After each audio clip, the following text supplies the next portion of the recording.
দর্শক আসসালামু আলাইকুম এবং শুভ অপরাহ্ন। রেইন ফরেস্ট মিডিয়ার আয়োজনে বিয়ন্ড দ্য ডেল্টা টক শোতে আপনাদের সাথে আছি আমি রোজা নাবিলা জামান। আজকের আলোচনার কেন্দ্রবিন্দু হলো মব জাস্টিস। এটি একদিকে জনগণের ক্ষোভ ও হতাশার প্রতিচ্ছবি, অন্যদিকে আইনের প্রতি অবমাননারও প্রতিচ্ছবি।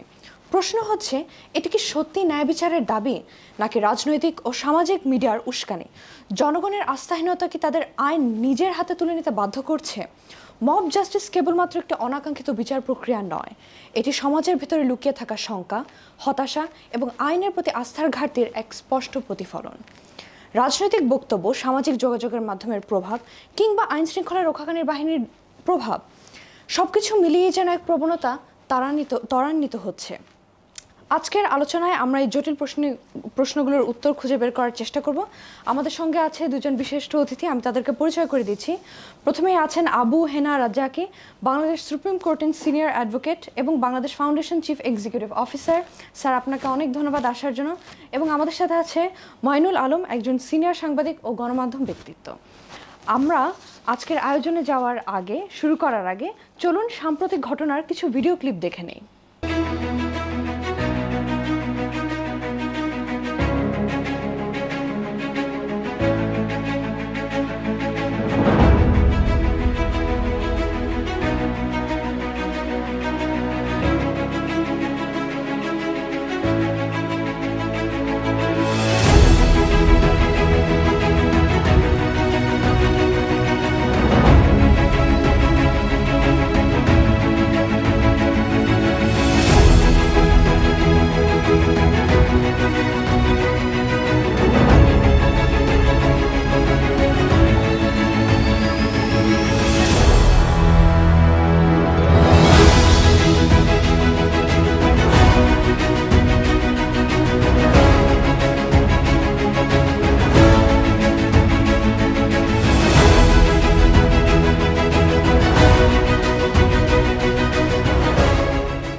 আবু হেনা রাজ্জাকির কাছে প্রশ্ন রাখছি, মব জাস্টিসের প্রবণতা বৃদ্ধি পাচ্ছে কেন? এটা কি আইনের প্রতি জনগণের আস্থাহীনতার ফলস্বরূপ? ধন্যবাদ আপনাকে এবং আমার পাশের বিজ্ঞ আলোচক মাইনুল ভাই, আর বিয়ন্ড দ্য ডেল্টার দর্শক শ্রোতা সবাইকে আমার শুভেচ্ছা। আসলে মব জাস্টিস, মব ভায়োলেন্স বিষয়টা হচ্ছে কি জানেন, আপনি বিবেচনায় নেবেন কেমনে আমি আপনাকে বলি। যেমন একটা ফুলের উপর ভ্রমরও বসে, মৌমাছিও বসে। ভ্রমর নেয় বিষ, মৌমাছি নেয় মধু, বিষয় কিন্তু একটা। তাহলে প্রথম আসেন মব, তারপরে মব ভায়োলেন্স, দেন মব জাস্টিস। মব ভায়োলেন্স কোনটা? আইনটাকে হাতে তুলে নেওয়া কিংবা আইনের বাইরে যেটা আইন পারমিট করে না সেটা করা, ইত্যাদি ইত্যাদি। আর মব জাস্টিস কোনটা? যেই মবের মাধ্যমে কখনো কখনো জাস্টিস প্রতিষ্ঠিত হয়। আমি সেই আলোচনাটাই করব। আপনি যদি এখন মব বলেন, ধরেন এই সম্প্রতিকালে যদি দেখেন, একটা লাশকে কবর থেকে তুলে তাকে পোড়ানো হয়েছে। এই বার্তাটা আগে দেওয়া হয়েছে পুলিশকে যে আমরা এটা করব, তারপরে পুলিশ আসেনি। কেউ কেউ বলবেন পুলিশ আসে নাই কেন, সেই প্রশ্নতে আমি যাচ্ছি না, কিন্তু পুলিশ আসেনি, এটা তার রুটিন কাজের ব্যাপার ছিল। ফাইনালি তারা সেই লাশটাকে তুললো এবং পুড়ে ফেললো। আচ্ছা, এই মানুষটা যাকে পোড়া হইল, সে ইমাম মেহেদি দাবি করছিল নাকি সে পীর সাহেব দাবি করছিল, ইত্যাদি নানান ধরনের কথা, কিন্তু লোকটা তো মারা গেছে। তাকে পুড়ে আপনি কি বার্তা দিলেন? আমি তো আপনাদের পৈশাচিক মানসিকতাটা দেখলাম, মানসিক বিকারগ্রস্ত কিছু লোকের উপস্থাপন দেখলাম। এটাকে আপনি মব বলতে পারেন? মব ভায়োলেন্স বলতে যা বলে তাই।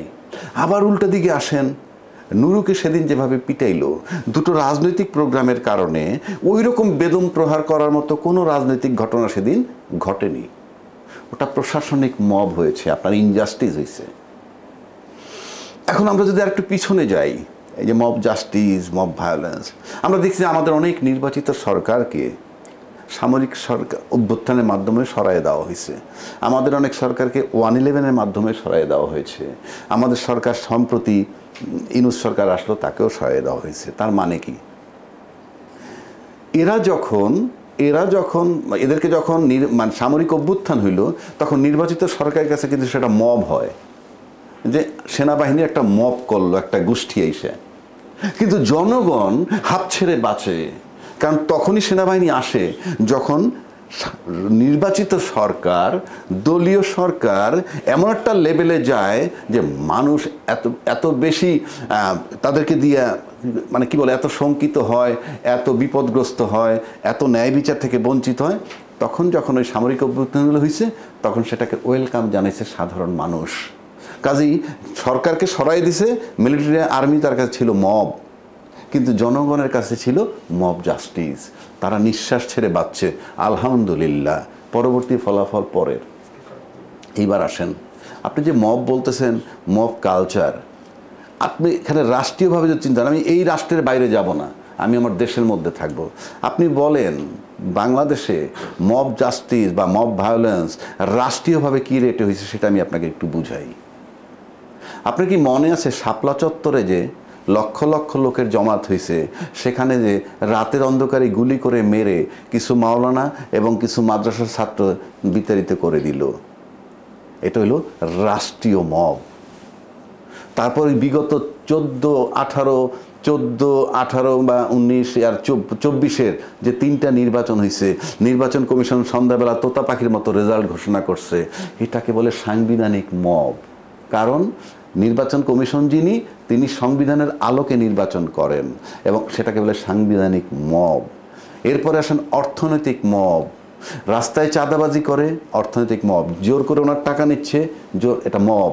কিন্তু আপনি রাষ্ট্রের যখন অর্থনৈতিক ব্যাংকের টাকা, হ্যাঁ, ইসলামী ব্যাংকের টাকা লুট করে ফেললো এসালমরা, এটা রাষ্ট্রীয় অর্থনৈতিক মব।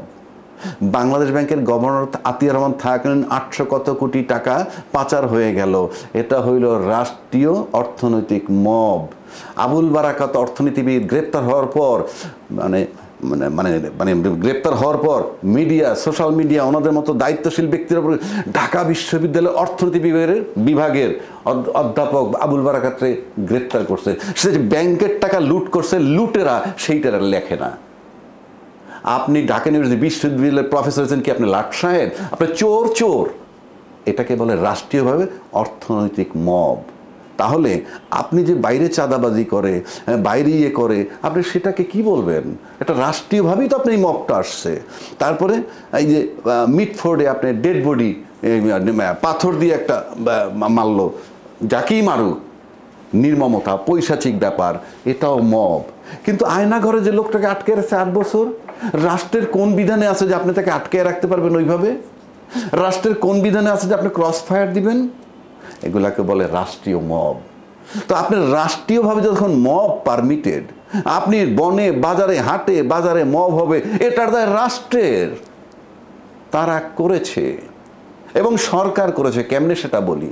আমরা দেখেছি গত সরকারের সময় ট্রাফিক, একটা ওই যে ইউনিভার্সিটির মেয়ে সড়ক দুর্ঘটনায় নিহত হওয়ার পর তারপরে কি করেছে যে সেখানে ওই রাস্তায় নেমেছে, তারা গাড়ির কাগজপত্র চেক করতেছে, ড্রাইভিং লাইসেন্স ঠিক আছে কিনা, এইটা ঠিক আছে কিনা, ওইটা ঠিক আছে কিনা।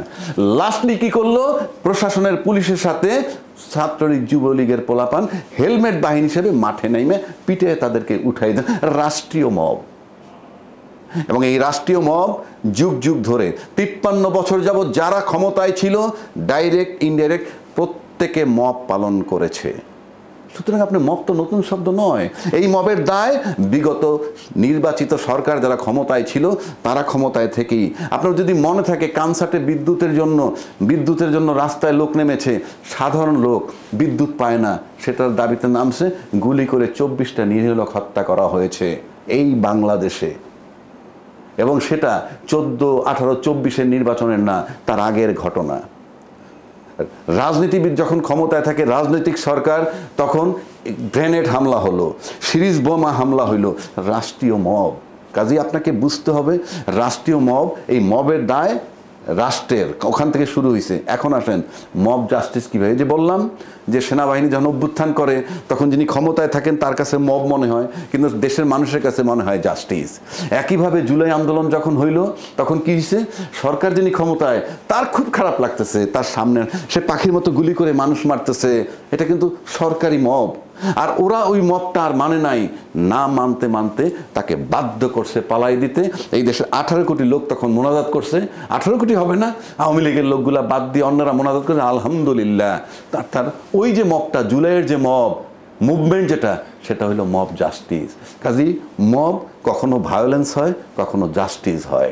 সামরিক অভ্যুত্থানগুলা সব মব জাস্টিস ছিল সাধারণ লোকের জন্যে। জুলাই আন্দোলনের মব জাস্টিস সাধারণ লোকের জন্যে, কিন্তু যারা ক্ষমতায় থাকেন তাদের জন্য এগুলো মব হয়। কাজেই মব জাস্টিস আর মব ভায়োলেন্স দুইটা বাংলাদেশে অতি পুরাতন শব্দ। এগুলা প্রতিষ্ঠিত করছে বাংলাদেশের বিজ্ঞ রাজনীতিবিদরা এবং এটার দায় তাদের। আবু হেনা রাজাকে আপনাকে অনেক ধন্যবাদ মব জাস্টিস এবং মব ভায়োলেন্সের পার্থক্যটা এত সুন্দর করে বুঝিয়ে দেওয়ার জন্য আমাদেরকে। আমি এবার একটু মাইনুল আলমের কাছে আসতে চাচ্ছি। আমরা শুনলাম মব জাস্টিস এবং মব ভায়োলেন্সের ডিফারেন্সটা, কিন্তু জনগণ যখন আইনগত প্রক্রিয়া অনুসরণ না করে নিজেরাই বিচার করতে চায়, দ্যাট মিনস টেন্ডেন্সিটা ক্রিয়েট হয় যে আমি মব জাস্টিস এস্টাবলিশ করব, তখন তার সমাজের কোথায় কি সংকটের ইঙ্গিত দেয়? আচ্ছা, মব মূলত হচ্ছে শব্দটা মব, এরপরে এর সাথে জাস্টিস, এর সাথে ভায়োলেন্স, এর সাথে কালচার। এখন বর্তমান বাংলাদেশে আমরা বসে 2025 সেপ্টেম্বরে বসে যেটা দেখছি, সম্পূর্ণভাবে মব ভায়োলেন্স চলছে এবং মব একটা কালচারে পরিণত হয়েছে। কিভাবে? মব শব্দটা যদি আপনি বিশ্লেষণ করেন, বিজ্ঞ আমার সহ আলোচক, উনি একজন সিনিয়র আইনজ্ঞ, তার বক্তব্য থেকে যেটা জানলাম এবং আমরা যেটা ধারণা করতে পারি এবং যেটার আবিধানিক অর্থ যদি আপনি মনে করেন জানতে চান, তাহলে বলা যায় যে মব হচ্ছে সংঘবদ্ধ একটা উদ্যোগ, যে কোনো কাজ, এটা আইন বহির্ভূত কিংবা বিশৃঙ্খলা কিংবা জোরপূর্বক কোনো কাজ করার জন্য যে উদ্যোগ। এই গ্রুপ অফ পিপল একটা ভায়োলেন্স করবে কোনো একটা উদ্দেশ্য হাসিলের জন্য। কেউ চেয়ারে আছে, চেয়ার থেকে সরিয়ে দিবে, কেউ একটা অন্যায় কাজের অংশীদার হবে। এটা বাংলাদেশের ফৌজদারি কার্যবিধি, দণ্ডবিধি অনুযায়ী অবশ্যই একটা বেআইনি উদ্যোগ, বেআইনি আইন বহির্ভূত কাজ। এখন এটা জাস্টিসের জন্য হলে সেটা ভিন্ন ব্যাখ্যা। এটা একটা যদি কালচার হয়ে দাঁড়ায়, এটা ভয়াবহ এই সমাজের জন্য। এটা যদি ভায়োলেন্স হয়, এই সম্প্রতি যে ভায়োলেন্সগুলো হচ্ছে, যে কালচার এখানে, যে চর্চাটা এখানে দাঁড়িয়ে গেছে, যে সংস্কৃতি এখানে প্রতিষ্ঠিত হতে যাচ্ছে, সেটা হচ্ছে ভায়োলেন্সের অংশ।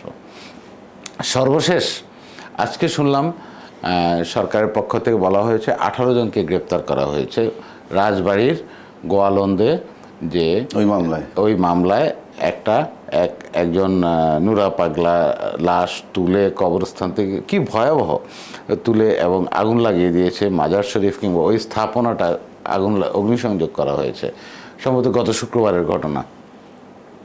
এটা যখন আমরা শুনলাম, এটা টোটালি মব ভায়োলেন্স, এটা আইনসিদ্ধ নয়, আইনের চোখে অবশ্যই একটা বেআইনি কাজ, গুরুতর ফৌজদারি অপরাধ হিসাবে যুক্ত হবে, বিবেচিত হবে। আপনার প্রশ্নটা হচ্ছে যে এটা তখন সমাজে কোথায় কি হচ্ছে? এর আলোড়ন শুধু সমাজে না, এটা শুধু দেশে না, এটা মানুষকে শুধু আলোড়িত শিহরিত করবে তা না, বাংলাদেশকে কিভাবে এটা চিত্রিত করছে। বাংলাদেশে এই যুগে, এটা মধ্যযুগীয় কায়দায় একটা ঘটনা ঘটল এবং উনি বলেছেন আগের দিন যারা এই কাজটা করেছে তারা ঘোষণা দিয়েছে, কর্মসূচি দিয়েছে, আমরা শুক্রবার বাদ জুমায় এই কাজটা করব। এবং এখানে রাজনৈতিক দলগুলোরও উপস্থিতি ছিল, স্থানীয় পর্যায়ের নেতা কর্মী সমর্থকদের। তবে ওখানে একটা প্রশাসন আছে, পুলিশ আছে, জেলা প্রশাসক আছে, এসপি আছে, থানা ওসি আছে, ওরা কি কাজ করলো? এটা হচ্ছে বড় একটা প্রশ্ন। মব হতে পারে, যে কোনো রাস্তায় দাঁড়িয়েও মব হতে পারে, কিন্তু সেটা আইনের আওতায় আনতে হবে। একটা মব যদি বিচার করা হয়, পরের মবটা এটা বন্ধ হবে। এই যে বিচারহীনতার সংস্কৃতি এই সমাজে চলছে, এটা আজকে না, গত 15 বছর কিংবা এর আগে থেকেও এটা যে লিগেসি আমরা টেনে আনছি, সেটা হচ্ছে আমাদের এখন বর্তমান সংকটের মূল কারণ। কারণ বিচার যেটা হয় না, লুট, দখল, অপদখল কিংবা পুনর্দখল, এই যে ঘটনাগুলোর বিচারিক প্রক্রিয়ায় আনা হয়নি, বিচার হয়নি, কোনো আইনি প্রতিকার হয়নি, কোনো অ্যাকশন হয়নি, গ্রেপ্তার কিংবা আদালতে পর্যন্ত যায়নি। এই কারণে আরেকটা হচ্ছে, একটা হাট দখল হয়েছে, একটা বাজার দখল হয়েছে, একটা স্কুল দখল হয়েছে, একটা মাদ্রাসার কমিটি দখল হয়েছে, অনেক কিছু হয়েছে না, মার্কেট কমিটি দখল হয়েছে। কারণ এই বেআইনি কাজগুলো একটা হয়ে ক্ষান্ত হয়েছে, আরেকটা হয়েছে। কারণ একটা ঘটনা আরেকটা ঘটনাকে উস্কে দেয়। আপনার প্রশ্ন হচ্ছে যে সমাজে কি প্রভাব পড়ছে? সমাজে কোনো ভালো প্রভাব করার কোনো কারণ নাই, নেতিবাচক প্রভাব। যার ফলে সমাজে নেতিবাচক প্রভাব মানে একটা আস্থাহীনতা, আইনের প্রতি যে অশ্রদ্ধা, এবং সমাজে একটা ভারসাম্যহীনতা তৈরি হয়েছে।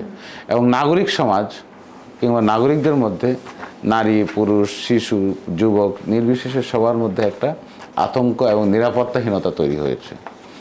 আপনি কয়েকটা ঘটনা যদি আপনি আনেন, ঢাকায় তো বটেই, বিভিন্ন জেলায় জেলায় এই ঘটনাগুলো ঘটেছে। ওখানকার পরিস্থিতি যদি আপনি বিবেচনা করেন তাহলে দেখবেন যে সামাজিক অস্থিরতা, ভারসাম্যহীনতা ব্যাপকভাবে বৃদ্ধি পেয়েছে। এই যে মব কালচার এবং এই মব ভায়োলেন্সের পেছনে কারা আছে, কেন হচ্ছে? কোনো পক্ষ, কোনো শক্তিশালী পক্ষ, কোনো প্রভাবশালী পক্ষ, যারা আইনের ঊর্ধ্বে নিজেকে মনে করে, যারা মনে করে যে এখন এটা করলে আমার কোনো কিছু হবে না। কারণ এই ধারাটা আজকে নতুন করে আসেনি, এটা লিগেসি, এটা আমরা বহন করছি দীর্ঘদিন ধরে। রাজনৈতিক প্রক্রিয়ায়, রাষ্ট্রীয় প্রক্রিয়ায়, সামাজিক প্রক্রিয়ায় ক্ষমতাসীনদের বিভিন্ন পদক্ষেপের কারণে আমরা এটা দেখেছি, এবং এটা এই পর্যায়ে চূড়ান্ত রূপ পেয়েছে। কিভাবে? রাজনৈতিক প্রক্রিয়াটা আমি বলতে চাই, শ্রদ্ধেয় জনাব রাজ্জাকী, অ্যাডভোকেট রাজ্জাকী, উনি ভালোভাবে এটা উত্থাপন করছেন। রাজনৈতিক প্রক্রিয়া হচ্ছে রাষ্ট্রীয় প্রক্রিয়ায় যেইগুলো হয়েছে 3টা নির্বাচন, জনগণের রায় আসবে কি আসবে না সেটার প্রতি তোয়াক্কা না করে 3টা নির্বাচন, একেবারে জনপ্রতিনিধিত্বশীল নির্বাচন। এই যে আগামী ফেব্রুয়ারিতে আমরা নির্বাচন আসবে আশাবাদী, এখানে 3টা প্রজন্ম ভাবছে আমরা প্রথমবারের মতো ভোটাধিকার প্রয়োগ করব, এবং এদের সংখ্যা প্রায় 1 কোটি, 80 লক্ষ থেকে 1 কোটি নতুন ভোটার মানে গত 3টা নির্বাচনে বঞ্চিত ভোটার। এবং এরা এই নতুন প্রজন্ম ভাবছে আমরা ফেব্রুয়ারিতে ভোট দেব, যদি সুষ্ঠু ভোট হয়, যদি সব কিছু ঠিক থাকে। কারণ এখনকার নেগেটিভ যে ব্যারোমিটারগুলো আমরা দেখছি আমাদেরকে শঙ্কিত করছে, চিন্তিত করছে। সুতরাং এই 3টা ভোটের 14, 18, 24-এর ভোটের যে পুনরাবৃত্তি যে বাংলাদেশে হবে না, এই গ্যারান্টি কেউ দিতে পারে না। এজন্য কি করতে হবে? আপনি নির্বাচনী আইন এবং সংবিধানকে অনুসরণ করেন, রাজনৈতিক দলগুলোকে এক লাইনে নিয়ে আসেন। সে দায়িত্বটা কার? ক্ষমতাসীন সরকারের। এবং এখান থেকে যদি কোনো অনিয়ম হয়, সেটাই মবের উৎপত্তি হবে পরবর্তী সময়। কারণ গত 15 বছরের অনিয়ম এবং অবৈধ কাজগুলো যেটা হয়েছে, সেখান থেকে মব সৃষ্টি হয়েছে। এবং দেখেন 14 নির্বাচনে একটা নির্বাচন হলো, এরপরে কি হয়েছে? অনেকগুলো অঘটন ঘটছে, এবং এগুলো অসংখ্য, বলার অপেক্ষা রাখে না, অগণিত ঘটনা ঘটেছে।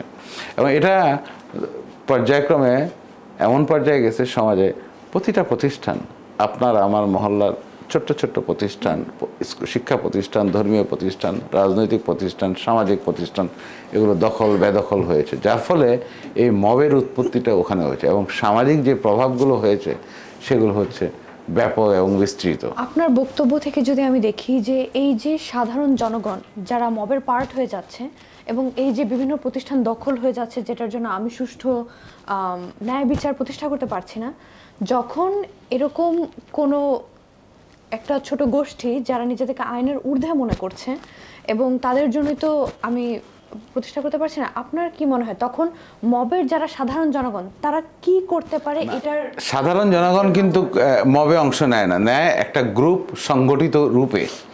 সাধারণ জনগণ ক্ষতিগ্রস্ত হয়, কিংবা সাধারণ জনগণ দেখে এই যে আইনের ঊর্ধ্বে যেটা বললেন, কারণ আইনের শাসনের যখন ঘাটতি দেখবেন, সুশাসন, এখন গুড গভর্নেন্স বলে যে কথাটা আছে, এর মধ্যে আপনি শাসন ব্যবস্থার যে উন্নয়ন আমরা প্রত্যাশা করছি, গভর্নেন্স স্কিল যেটা আমরা ভাবছি, যেটা দিয়ে আমরা পরিমাপ করব, সেটা তো অবনতিশীল, সেটা তো নিম্নমুখী, এবং সেটা কিন্তু অগ্রগতির কোনো চিহ্ন দেখা যাচ্ছে না, লক্ষণ নাই। যার ফলে সুশাসন, গভর্নেন্স স্কিলের যখন ঘাটতি, যার ফলে আইনের শাসনের যেখানে প্রয়োগ নেই, আইনের শাসনের উপস্থিতি পূর্ণ মাত্রায় যখন নেই, তখন এই ঘটনাগুলো ঘটবে। আইনের শাসনটা কিভাবে, যেটা আমাদের আমাদের শুভাকাঙ্ক্ষী, আমাদের অংশীদার, দেশি বিদেশি সব পার্টনাররা বলছে, একটা রাইট অর্ডারে নিয়ে আসা। আইন কাজ করবে আইনের গতিতে, আইনের প্রয়োগ হবে, আইনের শাসন হবে, যার ফলে নাগরিকরা কীভাবে স্বস্তি পাবে, আমি আইন দ্বারা নিয়ন্ত্রিত হব, পরিচালিত হবে। যেটা ব্যত্যয় হয় সেটার প্রতিকার পাবো। ব্যত্যয় হয় বলেই তো মব আসে, মবের মাধ্যমে ব্যত্যয় হয় এবং এটা একটা মব ভায়োলেন্স হয়ে যায়। এটা জাস্টিস, ভালো কাজও হয়েছে উনি বললেন, সেটা আমি দ্বিরুক্তি করব না, আমি সমর্থন দিয়ে বলতেছি।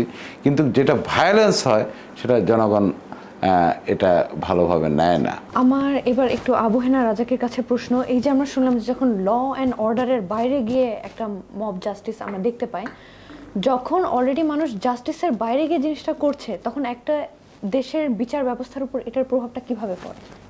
এটা তো ভেরি ন্যাচারাল। আপনি যে কথাটা ভাই বললো, আপনি প্রথম আসেন মব যে কথাগুলো আসতেছে, এটা একটা সংগঠিত লোকেরা করে। তারা কি, আমি নিশ্চিত করে বলতে পারি বাংলাদেশে যত মব হয়েছে সেই লোকগুলো যারা কোনো না কোনো রাজনৈতিক দলের সাথে সম্পৃক্ত। রাজনৈতিক দলের সাথে সম্পৃক্ত না এমন সাধারণ কোনো লোক কোনো মবের সাথে সম্পৃক্ত নয়, তারা কোনো মব করে না, পরিষ্কার। সুতরাং একটা রাজনৈতিক দলের নৈতিক দায়িত্ব, ওই যে বলে তৌহিদি জনতা, ধরে নিলাম আমি তর্কের খাতিরে যে তৌহিদি জনতার তো নেতা আছে, তাইলে তো সেই নেতাকে বলো এগুলি মব বন্ধ করতে। আর এক জায়গায় শোনা যে অমুক দলের লোক, সেই নেতাকে বলো, নাহলে সেই নেতাকে চার্জ করো। কথার কথা বলছি, রাজনৈতিক দলের লোকেরা এই মবের সাথে সম্পৃক্ত। এক, দুই হচ্ছে বাংলাদেশে মব হওয়ার, এখন যদি বলেন মব নিয়ন্ত্রণের উপায় যে নাই, একেবারে তা না। প্রথম হলে মানুষের নৈতিক পরিবর্তন হইতে হবে। আপনাকে চিন্তায় সৎ, চিন্তায় অসৎ। এই আজকে দেখেন আমাদের জুলাই সনদ নিয়ে, সংস্কার নিয়ে বলেন, ঐক্যমত্যের কমিশন বলেন, সকাল বিকাল বসতেছে, একটা জায়গায় আসতে পারতেছে না। কারা? শুধু রাজনীতিবিদরা। 40-45টা লোক নিয়ে ওখানে বসতেছে, তারা শুধুই রাজনীতির নামে, তারা রাজনীতিবিদ হয়ে বসছে, ঐক্যমত্যে আসতে পারতেছে না। Result zero. সরকার ব্যর্থ। আপনার সার্থকতা কোথায়? আপনিও তো ব্যর্থ। সরকার তো দরকার নেই আমার, ইউনূস সাহেব, ফুল স্টপ। কেন বলছি? আপনার প্রত্যেকটা মানুষের কাছ থেকে পাওয়ার একটা সীমা থাকে, যে তোমার কাছ থেকে, আপনার কাছ থেকে আমি কতটুক পাবো, ওনার কাছ থেকে আমি কতটুক পাবো, ইউনূস সাহেবের কাছ থেকে আমি কতটুক পাবো। আমি ধরে নিলাম সে ভালো মানুষ, কিন্তু দেবতা না, তারও ভুল হয়। এবং তার কাছ থেকে কতটুকু পাবো আমি ব্যক্তিগতভাবে বুঝে ফেলছি, এর চেয়ে বেশি উনি দিতে পারবেন না। যদি প্রশাসক হিসাবে ধরেন, তার চ্যাপ্টার ক্লোজ করে আসি রাজনীতিবিদদের কাছে, উনি ব্যর্থ। আপনারা তো অভিজ্ঞ ক্লেম করেন, অনেক মহাজ্ঞানী, অনেক বড় রাজনীতিবিদ, আপনারা এক জায়গায় আসতে পারতেছেন না কেন? যে আমরা এইভাবে আমরা নির্বাচন করব, আমরা এই সিদ্ধান্ত নিছি, আপনি দয়া করে এখন সেই নির্বাচনটা দিয়ে চলে যান। পারতেছেন? জাস্ট ব্যর্থ। ইউনূস সাহেবের চেয়ে অনেক বেশি ব্যর্থ রাজনীতিবিদরা, কারণ আপনারা কথায় কথায় তাকে বলতেছেন সে কিছুই বোঝে না। আর ইউনূস সাহেবকে আমি বলবো, আপনি যদি না পারেন, আর আপনার কাছ থেকে আমরা প্রত্যাশা করি না, আপনার মতো লোক দিয়ে আপনি হয়তো চিন্তা করছেন, আপনি নোবেল পেয়েছেন, আপনি একটা ঐতিহাসিক ব্যক্তিত্ব, আপনি অনেক কিছু করতে পারবেন না এখন, তাহলে আপনি ফুল স্টপ দেন, আবার বসেন, তৃতীয় ব্যক্তির কাছে দেন দরকার হইলে। এই দেশ ঠিক করতে হইলে আপনি ওই সকল নির্বাচন, এখন তো নির্বাচনে যাওয়ার যে জার্নিটা, সংবিধান ঠিক করতে পারে নাই যে আমি কোন সংবিধানে নির্বাচনে যাব। একটা রাষ্ট্র সংবিধানে যেতে পারেন না, রাষ্ট্রের রাজনীতিবিদরা চিবিয়ে বিজ্ঞের মতো কথা বলে, অথচ তারা একটা সিদ্ধান্ত আসতে পারে নাই। একটা সংবিধান বলেন, জুলাই ঘোষণাপত্র বলেন, সব কিছু মিলে একটা সুন্দর নির্বাচনের দিকে যাইতে পারে নাই। শুধু আমি ক্ষমতায় যাব। ক্ষমতায় গেলে কি হবে? ইউনূস সাহেব তো 1 বছর থাকলো, যেই প্রশাসন, যে আমি নিশ্চিত করে বলতে পারি আওয়ামী লীগ ছাড়া যদি অন্য কোনো দল ক্ষমতায় আসে, তারা সার্ভাইভ করতে পারবে না। এই প্রশাসন, যেই প্রশাসনকে মনে করতেছে, কারণ তাদের উদ্দেশ্য যদি এই থাকে, জাস্ট ক্ষমতায় যাব, যে কয়দিন থাকতে পারবো, থাকবো খাবো, এই যদি চিন্তা ভাবনা হয়, সেটা ভিন্ন কথা। নয়তো আপনি দেখেন পুলিশ কখন ভয় পায়। আজকে যেমন পুলিশ কিন্তু মবরে ভয় পায়। কেন ভয় পায়? মানুষ যেমন পুলিশকে ভয় পায়, পুলিশও মানুষকে ভয় পায়। কারণ পুলিশকে যদি আপনি ঘেরাও করে ফেলেন, 50টা পুলিশ যদি 500 লোক ঘেরাও করে ফেলে, সো টাফ সেই জায়গাটায়। এবং এই বাংলাদেশে পুলিশ ঘেরাও করতে পারবে না একমাত্র আওয়ামী লীগের মতো দলকে। কেন? যখনই পুলিশকে কোনো সাধারণ লোক 200-500 লোক ঘেরাও করতে যায়, তখন আওয়ামী লীগের অন্যান্য যে সংগঠনগুলো আছে, তারা হেলমেট বাহিনী হয়ে পুলিশের পাশে গিয়ে দাঁড়ায়। সুতরাং এই জন্য পুলিশও কিন্তু সাধারণ লোকের ভয় পায়, যে কারণে পুলিশকে আপনি পাচ্ছেন না।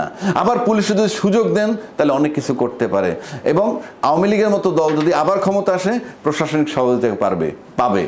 প্রশাসনিক অন্য কোনো রাজনৈতিক দল আমার কাছে মনে হয় না এই প্রশাসন যারা আছে তারা ক্ষমতায় গেলেও এই প্রশাসনের সহযোগিতা পাবে, এটা আমার কাছে মনে হয়। 15 বছরে আওয়ামী লীগের ভূমিকা দেখে থাকি, এবং আপনি যে বিশ্বাস করছেন যে আওয়ামী লীগ ছাড়া মানে সরকার টিকে থাকতে পারবে না, যদি আমি সরকার টিকে থাকতে পারবে না সেটা বলছি না, এই প্রশাসনের সহযোগিতা পেতে হলে আওয়ামী লীগের মতো বৈশিষ্ট্য থাকতে হবে। আমি আওয়ামী লীগ ক্ষমতায় আসলে কি হবে, আওয়ামী লীগকে তো তারাই দেওয়া হয়েছে, তার তো আনার প্রশ্নই ওঠে না, জনগণ তারাইছে, এবং আওয়ামী লীগ আসতে পারবে না অন্তত ওই যে নেত্রী পালায় গেছে কেন আসতে পারবে সেটাও বলে দিচ্ছি আপনাকে। আপনি সব আপনার ক্ষমতা আপনার হাতে, পুলিশ বলেন, আর্মি বলেন, আনসার বলেন, বিজিবি বলেন, ডিজিএফআই, এনএসআই, ছাত্রলীগ, সব থাকতে যখন আপনি পালাইছেন আর কিছুই নেই আপনি আসবেন, অসম্ভব।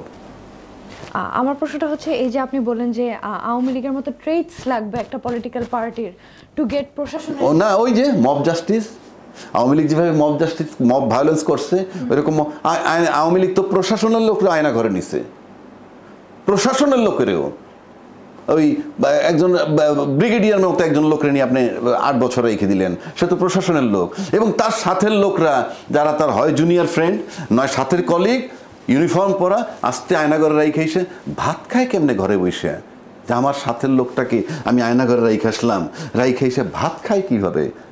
আপনি এর চেয়ে বেশি মব জাস্টিস কি বল? এগুলো বন্ধ করতে হবে রাষ্ট্রীয়ভাবে। রাষ্ট্রীয়ভাবে কোনো মব না হইলে মাঠে কেউ বম করার সাহসই পাবে না, যার জন্য বিচার খুব জরুরি, বিচার জরুরি, এবং এই বিচার শাসন জরুরি, এই বিচার হইলি আইন, এবং এই বিচারটা করার জন্য বাংলাদেশে সমস্ত রাজনৈতিক দল এখন পর্যন্ত ইউনাইটেড হইতে পারে নাই। তার মানে রাজনৈতিক দলগুলো চায় মব টিকে থাকুক, এবং তারা ক্ষমতায় গেলে একই জিনিস করবে। আপনি যখন নির্বাচিত সরকার আসে 300 এমপি থাকে, 300 এমপি যখন থাকে এই এমপির উপজেলা চেয়ারম্যান, ইউনিয়ন চেয়ারম্যান, 3 মিলে একটা মব হয়। যেতে পারছে বাংলাদেশের কোনো আইন এই 3 জনের বাইরে? বলেন না, কোনোদিন যাইতে পারে নাই। তাহলে সংসদ সদস্য নির্বাচিত হওয়ার মানে 300 এমপি বাংলাদেশকে 300 টুকরা করে 300 মবের সম্রাট হন। অলিখিতভাবে সত্য, এবং সেটা 53 বছর যাবৎ চলছে। রাষ্ট্রীয় মব বন্ধ করতে জরুরি, এবং এই বিচার জরুরি, এবং এই বিচারের ব্যাপারে যখন সমস্ত রাজনৈতিক দল ঐক্যমত্য আসতে পারতেছে না, নির্বাচন পরের চ্যাপ্টার। আমি দেশ নিয়ে ভাবি, যে আমাকে বলে নির্বাচন বিরোধী, I hate him like anything, আমি নির্বাচন চাই। আপনি কোন নির্বাচন চান? এই প্রশাসনের অধীনে, এই হাসিনার অধীনে আবার নির্বাচন চাচ্ছেন? এতদিন নির্বাচন করেন নাই, এতদিন শাউটিং করেন নাই, নির্বাচন বর্জনও করছেন, তাহলে কেন? আগে দেশ ঠিক করেন, এই বিচার করেন, কৈফিয়ত যাতে ভয় পায়, মব করতে যাতে সাহস না পায়। রাষ্ট্রীয় মব বন্ধ হইতেই হবে, তাহলে অটোমেটিক বাজারে, গ্রামে, গঞ্জে কোথাও মব হবে না। এখন পর্যন্ত রাষ্ট্রীয় মব বন্ধের ক্ষেত্রে বাংলাদেশ আইন শৃঙ্খলা রক্ষাকারী বাহিনীর ভূমিকা আপনি কিভাবে দেখেন? আমি তো আপনি তো ঠিক আছে, আপনি যেটা বলছেন আপনি হয়তো বলতেছেন, আপনি তো প্রশাসনকেই ব্যবহার করে বাংলাদেশের যে যখন বিশেষ করে আমি বারবার নির্বাচিত সরকারের কথা বলছি, যারা নির্বাচিত হয়ে আসে তারা কিন্তু প্রশাসনকে ব্যবহার করেছে তার পক্ষে। তারা মনে করে এই প্রশাসনকে যদি আমি সুবিধা দিয়ে রাখতে পারি, আমার কাছে জনগণ সাবজেক্ট না।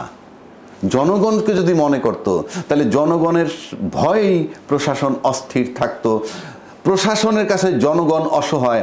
আমি নিজে প্র্যাকটিক্যালি দেখি যে একজন প্রশাসনিক কর্মকর্তার অফিসে যখন ওনার মতো একজন বিজ্ঞ সাংবাদিকও যায়, সে তাকে অনেক জ্ঞান দিয়ে চলে যায়, ওই আমলা তাকে জ্ঞান দেয়। আর আমলা যখন বিপদে পড়ে তখন তাদের পিছনে ঘোরে যে আমার এই রিপোর্ট একটু করেন তো, এই রিপোর্ট একটু ছাপেন তো। আবার লয়ার যখন যায় একজন পুলিশ অফিসারের কাছে, মহা জ্ঞান দিয়ে লয়ারকে বেকায় দেয়, বিদায় দিয়ে দেয়। আপনি আইনের লোক, আপনি বুঝেন না আমি এটা কি পারি। আর সে যখন বাটে পরে সাসপেন্ডেড হয় অনেকে, তখন আইনজীবী যা বলে তাই শোনে। সুতরাং এই বাংলাদেশ হলো সেই জায়গায় প্রশাসনিক মব এটা এস্টাবলিশ করছে নির্বাচিত রাজনৈতিক দলগুলো। আমি বারবার বলতেছি, ক্ষমতায় থেকে এই প্রশাসনিক মব এস্টাবলিশ করছে শুধু ক্ষমতায় থাকার জন্য। এখনো প্রশাসনকে তোয়াজ করতেছে বাংলাদেশের সমস্ত রাজনৈতিক দলগুলো। বলুন, প্রত্যেকে, মানে প্রশাসনকে কেউ কিছু বলতেছে না। প্রশাসন আমার শত্রু নয়।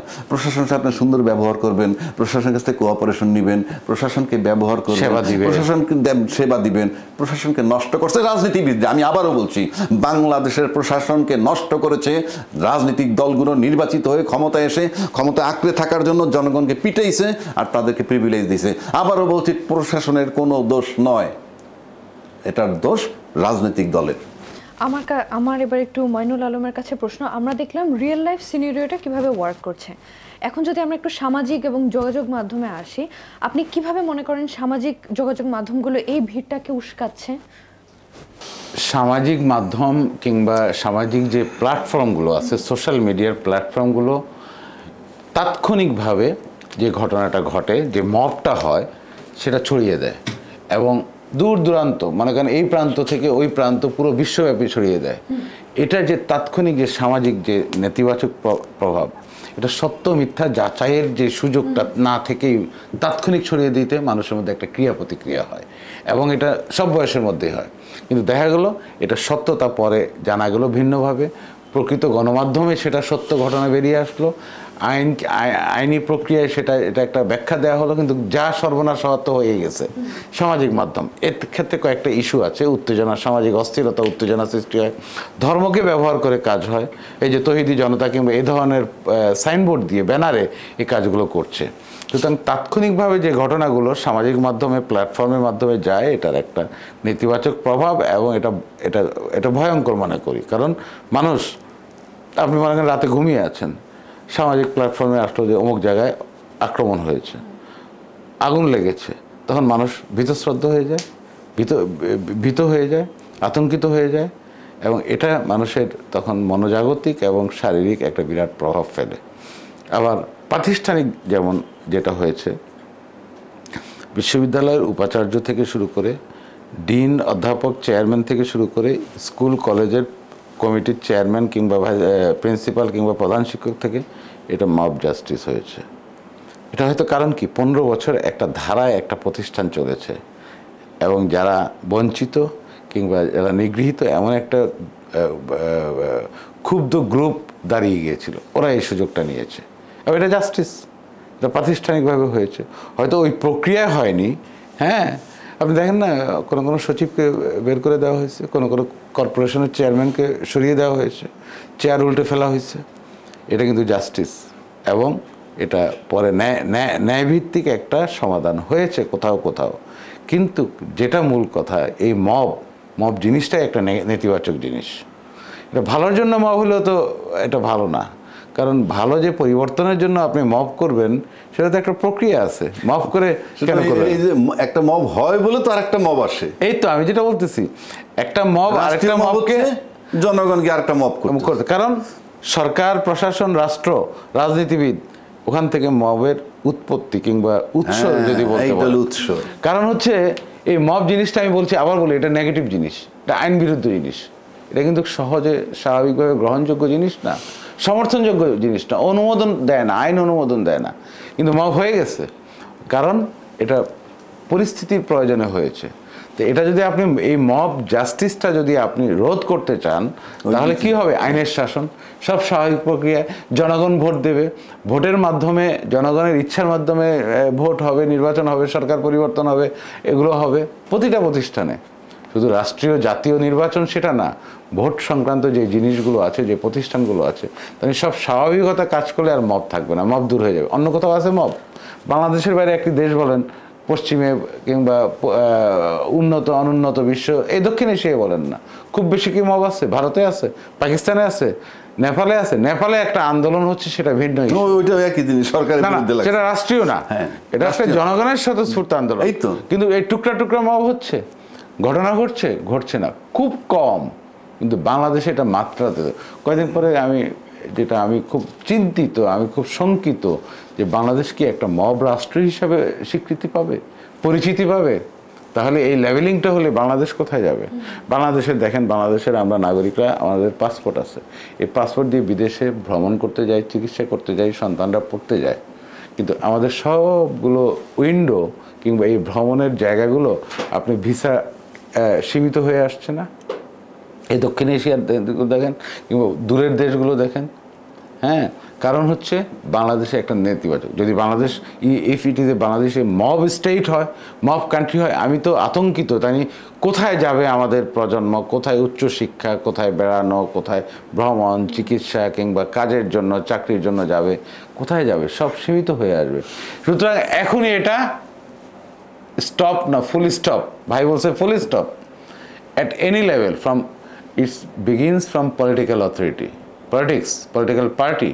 একটা দলের, আমি কোনো নাম বলছি না, একটা দলের একটা কমিটি হবে, এক গ্রুপ আরেক গ্রুপের সাথে প্রতিদ্বন্দ্বিতায় আছে, এবং দেখা গেলো মব করে কমিটি পাল্টাই দিল, এটাও তো মব। সুতরাং পলিটিক্যাল মব বন্ধ করতে হবে, then social, then organisational, then institutional, then as a whole natural. সুতরাং আইন থাকবে, আইনের শাসন থাকবে, মব থাকবে না। মব রাষ্ট্র আমরা চাই না। মাইনুল আলম, আপনাকে অনেক ধন্যবাদ। আমি শেষ করব আবু হেনা রাজাকের কাছে প্রশ্ন করে যে আমরা অনেকগুলো সলিউশন দেখলাম যে বন্ধ করতে হবে, বাট আপনি কি এমন কিছু সাজেস্ট করেন যেটা আগে কখনো বাংলাদেশে হয়নি, এবং আপনার কাছে মনে হয় এই জিনিসটা যদি আমরা রাজনীতিবিদদের থেকে শুরু করে নর্মাল মানুষের মধ্যে যদি প্রয়োগ করা যায়, তাহলে মব জাস্টিসটাকে আরও দ্রুত থামানো যাবে? দেখেন, এটা সংক্ষেপে কি বলবো, আর শুধু একটু কথা বলি আপনাকে। বিচার বিভাগ একটা ফ্যাক্টর, তাকে বিচার করতে হয়, এবং এই বিচার বিভাগে যারা আছেন তাদের মানসিক অবস্থানই জানি না। তাদেরকে আমি রিকোয়েস্ট করবো, আপনারা চিন্তায় সৎ হন। কারণ মানুষের প্রাকৃতিক এই দুনিয়ায় যতগুলো মানুষের ওয়ে আছে ডিপেন্ড করার, লাস্ট ওয়েটা হইল বিচার বিভাগ। অর্থাৎ যদি পরপার কিছু থাইকে থাকে সেই বিচার হবে আনসিন, কিন্তু এই জগতে যারা বিচার করে তারা হলো বিচার বিভাগ। তাদেরকে প্রথম চিন্তায় সৎ হইতে হবে, নাম্বার 1। নাম্বার 2, চিন্তায় সৎ হইলেই পলিটিক্যাল সিদ্ধান্তের ঊর্ধ্বে তাদেরকে উঠে যেতে হবে। তাদের ভিতরে যদি কোনো পলিটিক্যাল দলের জন্য ফিলিংস থাকতে হয়, তাহলে আমি তাদেরকে অনুরোধ করব, আপনারা আপনার স্ত্রী, সন্তান, পুত্র, তার সবার দিকে তাকাইয়া, ওদের মুখের দিকে তাকাইয়া যে আপনি ইনজাস্টিস করতে পারেন না, এই জায়গাটায় যাতে থাকে বিচার বিভাগ। যে এটার সাইড এফেক্ট আপনার পরিবারের উপরে পড়তে পারে। আপনার কলমের খোঁজে একটা লোকের মৃত্যুদণ্ড হয়ে যায়, আপনার কলমের খোঁজে একটা লোকের 40 বছরের ভিটাটা ছেড়ে দিতে হয়। সেখানে আপনি চিন্তায় শতান, এই একটা সেক্টর ঠিক হন, আপনি কিচ্ছু করা লাগবে না। এই যে বিচার প্রক্রিয়া শুরু হয়েছে, এটা বিচার বিভাগ ইচ্ছা করলেই ধরে রাখতে পারে, ছাড়লেও ছাড়বে না রাজনৈতিকভাবে। সুতরাং আপনাকে চিন্তায় সৎ হইতে হবে, মানসিকভাবে সৎ হইতে হবে, চিন্তায় সৎ, চিন্তায় অসৎ। এবং বিচার বিভাগকে আমি বলবো, আমার দেশ এমনভাবে নষ্ট হয়ে গেছে, পুরাটা দেশ কাদায় ভরে গেছে। আপনাকে ভাবতে হবে যে কাদার ভিতরে বাইং মাছ থাকে, কিন্তু আর গায়ে কাদা থাকে না। গোটা দেশ কাদায় ভরে গেছে, তার ভিতরে আমরা যদি সবাই কাদা বাইং মাছের মতো থাকার চেষ্টা করি, তাইলেও যেমন সুন্দর হতে পারে দেশটা। আর বিচার বিভাগকে বলবো, মেহেরবানি করে এই একটা জায়গা আছে, আপনি এই জায়গাটা ঠিক রাখেন, পুরো দেশ ঠিক হয়ে যাবে। আবু হেনা রাজাকে এবং মাইনুল আলম, এত ব্যস্ততার মধ্যেও আমাদেরকে সময় দেওয়ার জন্য আপনাদের দুজনকে অসংখ্য ধন্যবাদ। আমরা অনুষ্ঠানের একদম শেষ পর্যায়ে চলে এসেছি। প্রিয় দর্শক, আজকে আমরা দেখলাম মব জাস্টিস কোনো সভ্য সমাজে গ্রহণযোগ্য নয়। এটি কি জনগণের ন্যায় বিচারের আকাঙ্ক্ষার বহিঃপ্রকাশ, নাকি আইনের প্রতি অবমাননার করুণ পরিণতি? এই প্রশ্ন আমাদের ভাবতে বাধ্য করে। উন্নয়নের পথে সবচেয়ে বড় শক্তি হলো আইনের শাসন, কিন্তু যদি বিচার প্রক্রিয়ায় বিলম্ব, অবিচার বা দুর্বলতা থাকে, তবে জনরোষ অস্থির আকার ধারণ করে। তখনই বিচার বহির্ভূত কর্মপন্থা অথবা মব জাস্টিস সমাজে আমরা দেখতে পাই। জনগণকে বোঝাতে হবে আইন হাতে তুলে নেওয়া নয়, বরং আইনকে শক্তিশালী করাই প্রকৃত পরিবর্তনের পথ। কেবল তাহলে সমাজের স্থিতিশীলতা, ন্যায় বিচার ও মানবিকতা প্রতিষ্ঠা সম্ভব। আজকের টকশো এখানেই সমাপ্ত করছি। আপনাদের আন্তরিক সহযোগিতা ও অংশগ্রহণের জন্য ধন্যবাদ। অনুগ্রহ করে আমাদের ফেসবুক ও ইউটিউব চ্যানেলে বিয়ন্ড দ্য ডেল্টায় সাবস্ক্রাইব করবেন এবং আপনাদের মতামত আমাদেরকে কমেন্টসে জানাবেন। অনেক ধন্যবাদ।